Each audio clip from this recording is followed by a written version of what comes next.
We all count on our homes being safe spaces. Lock the door, and you're supposed to be secure, right? Especially when you're home alone. Absolutely. That feeling of safety inside your own walls is fundamental. But today, we're looking at 3 true stories where that safety evaporates. These are accounts of home invasion, unexplained activity, all happening when someone thought they were completely alone. And these aren't just quick break-ins. They often involve this slow, creeping dread, a realization that something is terribly wrong. Isolation is a huge factor. Definitely. We've gathered these 3 accounts, and we want to share them, really get into the moments where curiosity, or maybe just a weird noise, turns into pure terror. Each one shows a slightly different aspect of how that violation can happen. Okay, let's start with the first one. We're calling it The Man Under the Bed. Right. This involves a 22-year-old renting a downstairs apartment in their parents' house. The parents are away, so they have the place, supposedly, to themselves. Privacy. Yeah, but it's still connected, right? There's like a stairway, a door between the levels. Yeah. Exactly. A lockable door. So the story starts after the narrators had friends over Anthony and Jay. It's late. Music was probably loud. You know how it is. Totally distracted. Right. So the narrator falls asleep, exhausted. Then they wake up. Footsteps upstairs. And the first thought is, Oh, it's just one of the friends getting water from the main fridge upstairs. Easy explanation. Yeah. Rational. makes sense. But then, But then moments later, the doorknob to their bedroom, the locked one separating the downstairs, starts to twist. Oh, okay, that's different. Very different. But the narrator, still half asleep, maybe scared, just pretends to still be asleep, doesn't move. sometimes you just freeze, right? Hope it goes away. And it does. The activity stops. But imagine the feeling, lying there. Yeah, wondering if you imagined it, or if someone was really trying the door. Exactly. So fast forward to the next night. Now the narrator is completely alone in the house. Okay, this is where it gets really bad, I bet. They hear noises again, creaks, thumps. Sounds like they're coming from the upstairs kitchen area. Then, silence. That silence can be worse sometimes. The anticipation. For sure. There's maybe a moment of thinking, okay, maybe it was nothing, but then Yeah. the bedroom doorknob moves again. Oh no. And this time, it's followed by a knock. A light knock. Wow. That's direct. That's not just testing the lock anymore. Precisely. It escalates things immediately. The narrator realizes this isn't random house noise. It's intentional. So what do? They grab something blunt like, for defense, hide behind a dresser, and manage to whisper a call to 911. Must have been terrifying trying to stay quiet. Absolutely. Just waiting there. The police arrive. They search the downstairs apartment first. Find nothing. Okay. Then they go upstairs, into the main house, the parents' area.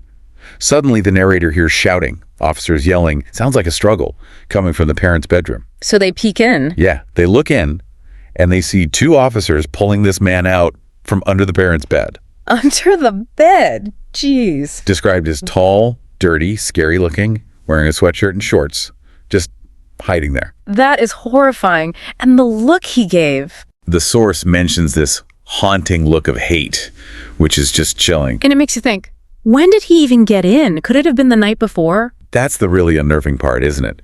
He might have just walked in while they were distracted, music blasting and hidden. He could have been in the house for, well, almost a day. Listening. Waiting. Just silently present. Ugh. Yeah. Yeah. It's this idea of hidden, opportunistic intrusion in a relatively normal suburban setting, which contrasts sharply with our second account. Right. This next one feels different. Tapping in the isolation.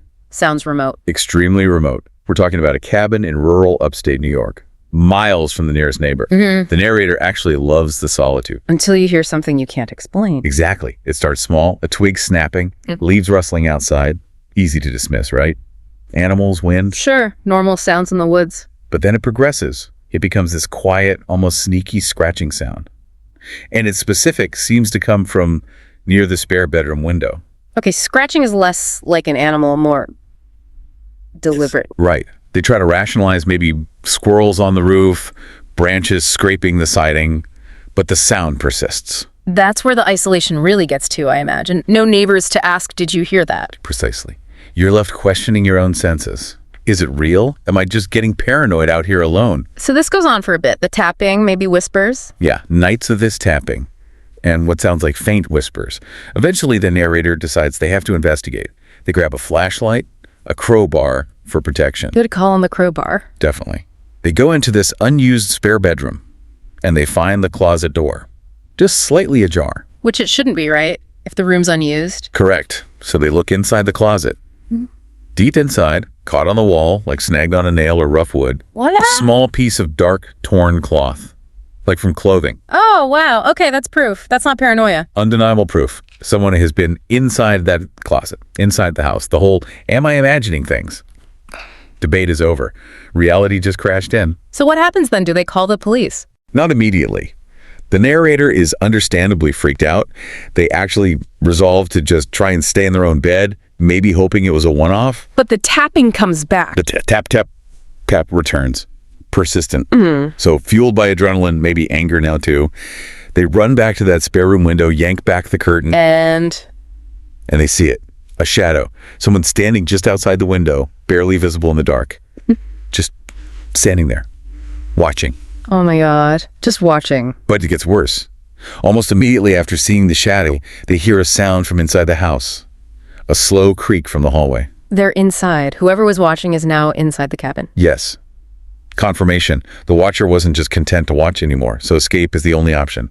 The narrator bolts out the back door, runs through the woods in the dark. Verifying. Do they call 911 then? Only once they reach the edge of their property, far away from the cabin. The source says they felt the intruder was waiting for me. That methodical surveillance turned into an active pursuit. So different from the first guy just hiding. This one was actively engaging, testing, watching, then moving in. Exactly. The isolation amplified everything. It forced the confrontation, first mentally, then physically.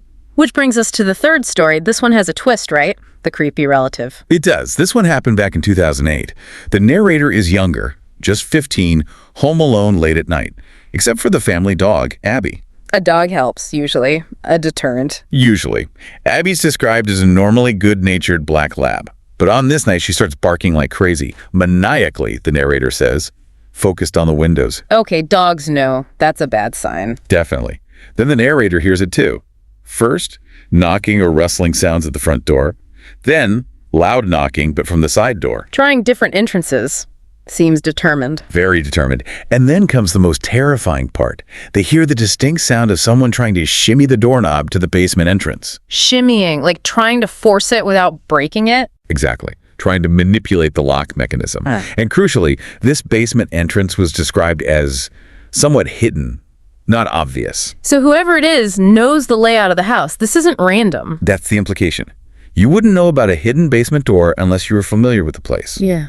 Then, the shimmying noise abruptly stops. Meaning they got in. That's the fear. Huh. And Abby, the dog, races downstairs towards the basement door, growling ferociously. Oh, man. Okay, so the teenager, what do? Smartly, they lock the interior door leading to the basement stairs. Then grab the home phone, this is 2008, remember, and hide in their parents' closet. They also grab a gun, ready to call 911. Heart must be pounding out of their chest, hiding on a closet, dog going crazy downstairs, thinking someone just broke into the basement. Absolutely terrifying. But just as they're about to dial, the front door opens. The intruder. No, it's the parents. They're home early. Oh, thank God. What incredible timing. But what about the basement? The noises? Right. Instant relief mixed with total confusion. Did they imagine it? Did the person run off when they heard the parents' car? So the big reveal comes later. The next afternoon, there's a knock at the door. It's Uncle Pete, Uncle Pete. described by the narrator as a narcissistic creep with an unsettling vibe. He hands over an envelope. An envelope. Yeah. He says, oh, hey, I tried to drop this off last night, but it looked like no one was home. Inside the envelope, a thank you card and a gift card for a softball lesson. Wait, so he was the one trying the doors? Shimmying the basement lock? To drop off a thank you card? That's the horrifying implication. His reason for being there was mundane, almost thoughtful even, but his actions Were incredibly aggressive and frankly terrifying. Why not just leave it in the mailbox or call first? Why try to force entry into the basement? Exactly. What the hell is he thinking? Why didn't he get the hint when no one answered the loud knocking? The level of determination was completely out of sync with the supposed reason. It leaves you wondering, what would have happened if he had gotten into the basement before the parents got home, with a 15-year-old alone upstairs? It's deeply unsettling. The threat wasn't a stranger this time, but someone known. And while the outcome was benign, just a card, the process felt like a home invasion attempt. So 3 really different scenarios. A hidden stranger, an isolated watcher, and a known person acting. bizarrely, threateningly. Yeah, and they each show how that feeling of safety at home can be shattered. One by opportunistic concealment, one by methodical surveillance and isolation, and one by the sheer unpredictability and boundary pushing of someone you actually know. It really highlights that vulnerability isn't just about locks and alarms, is it? It's also about how we process things that don't make sense, how we rationalize sounds or behavior until we can't anymore. Right, and the psychological impact varies wildly. Is it scary to find a stranger under the bed or to realize someone you know is capable of trying to force their way into your home for seemingly no good reason? That's the lingering question, isn't it? We worry so much about the unknown monster, the stranger. But sometimes the known quantity acting inexplicably can be just as terrifying, maybe even more so because you can't understand the motivation. Which threat really gets under your skin more? The one you never see coming or the one you thought you knew? It's a lot to think about. These stories are definitely chilling reminders to always be aware. Vigilance is key, even in familiar surroundings. Well, that wraps up our look at these unsettling true accounts. We hope sharing these stories gave you something to consider about security, isolation, and just the hidden possibilities within familiar spaces. Yeah, these personal narratives offer some stark insights. If you found these stories compelling, if they made you think, please do show your support. Hit that like button, maybe share this with friends who are into true horror or crime stories. And definitely subscribe to the channel, Horror Docs, if you haven't already. We dive into chilling cases and accounts like this regularly. We really appreciate you listening. Stay safe out there. We'll share the next chilling story with you soon.